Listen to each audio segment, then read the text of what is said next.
They promised to march, and despite warnings from police and concerns about coronavirus, they did in huge numbers.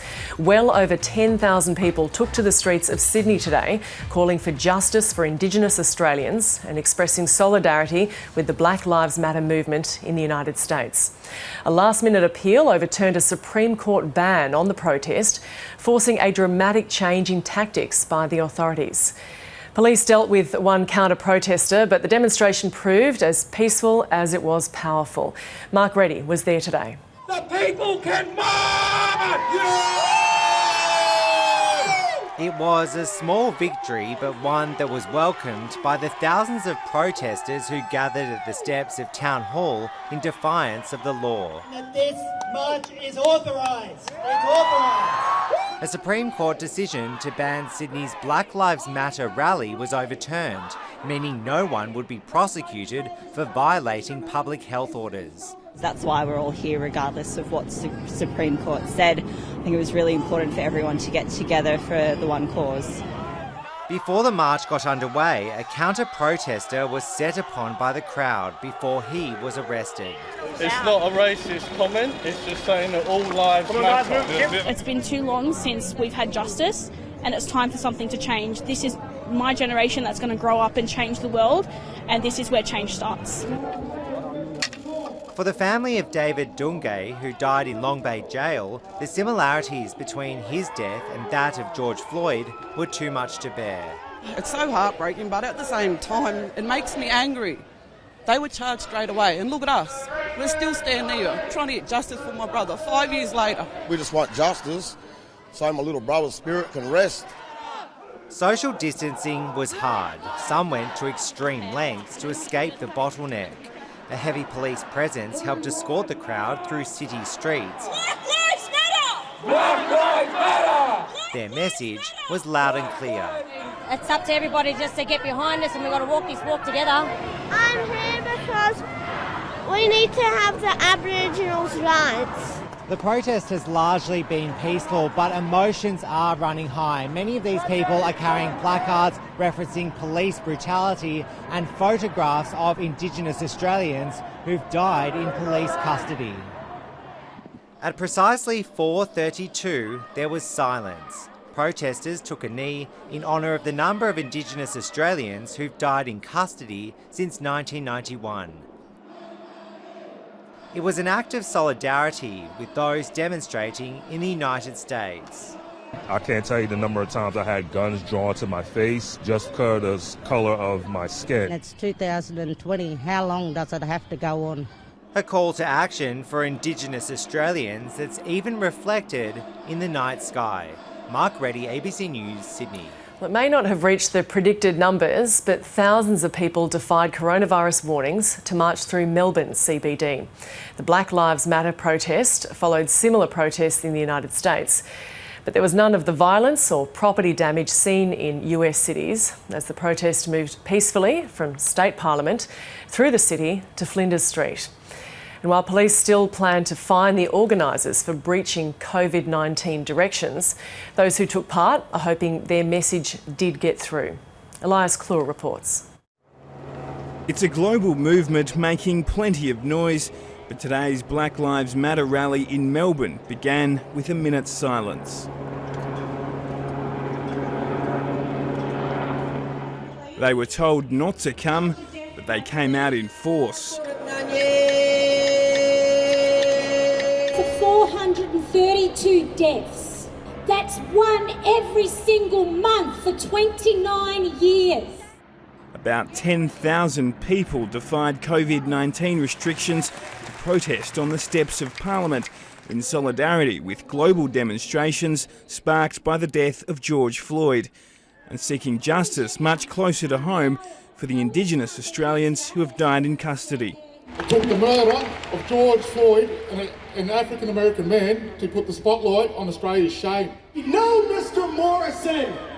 Australia is not the United States, but Australia does have its own long, dark, brutal past of oppression! People did what they could to stay safe, but maintaining 1.5 metres distance wasn't quite as easy. I'm willing to risk my health so that another black person isn't killed in custody. I don't want to put anyone at risk, but I just feel like we have to be here. I made sure that none of my elders came with me to make sure that they're not at risk of getting this. This is a much bigger problem than a few hundred people dying from coronavirus. This has been going on for 250 years, oppression, so I want that to stop, and I'm here to fight that. It's really disappointing that there weren't other safer ways to send a powerful message about this issue than gathering in a mass protest that is putting public health at risk. No justice! No peace! No justice! As the rally pulsed through the streets of Melbourne, regional towns across Victoria were also showing support. In Mildura, about 200 people gathered. These aren't the first Black Lives Matter rallies in Melbourne, and this movement now is about 6 years old, but the organisers say that with the backdrop of the pandemic, they're hoping these protests can affect some kind of change. No justice, no peace! It's great people are supporting the Black Lives Matter movement, but you need to support this after this whole situation. Victoria Police maintained a large presence throughout the event, but the protest moved through Melbourne peacefully and ended with a traditional smoking ceremony. Always was, always will be! Thousands have turned up to peaceful rallies in Adelaide CBD as a display in solidarity with Australian Indigenous communities. Protesters are also supporting the Black Lives Matter movement, which began after police killings in the US. Assistant Police Commissioner Peter Harvey has commended all who attended. A really large gathering for what we might usually see in South Australia. I'm very pleased to say that from the outset we were engaged with the organisers in making sure today was as safe as it could be for everyone from the rally sense. I applaud the organisers and exceptionally good behaviour by everyone who was here today. We haven't seen any incidents of concern.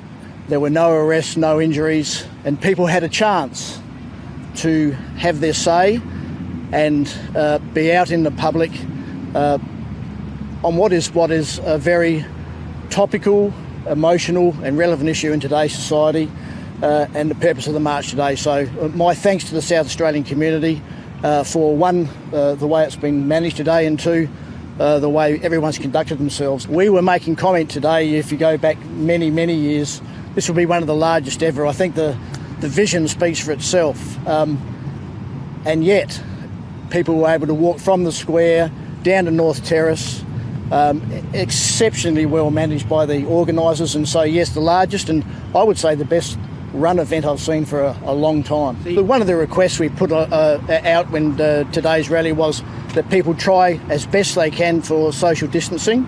On occasions there was, on occasions there wasn't.